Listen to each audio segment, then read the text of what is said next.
আসসালামু আলাইকুম রহমতুল্লাহ। কেমন আছেন আপনারা? আশা করি সকলেই ভালো আছেন।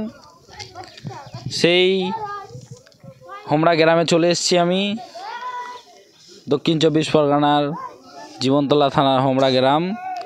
হযরত মাওলানা সুফি মুফতি আজান গাজী রহমতুল্লাহ আলাইয়ের চতুর্থ খলিফা সুফি গদিনাসিন হুজুর কেবলা মাস্টার সাহেব দামাত বরকাতুহ মাদ্রাজুল আলিয়া পঞ্চম হুজুর তাঁর জন্মস্থানে সালানা উরসুকুল মজলিস আগামী 12ই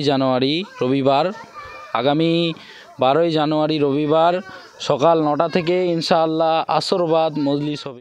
এই মজলিসের জন্য আহ্বান করা হচ্ছে, দাওয়াত করা হচ্ছে। ইনশাআল্লাহ সকলেই আসবেন মজলিসে, এসে দেখবেন কেমন পরিস্থিতি, কেমন কি, এসে দেখবেন ইনশাআল্লাহ।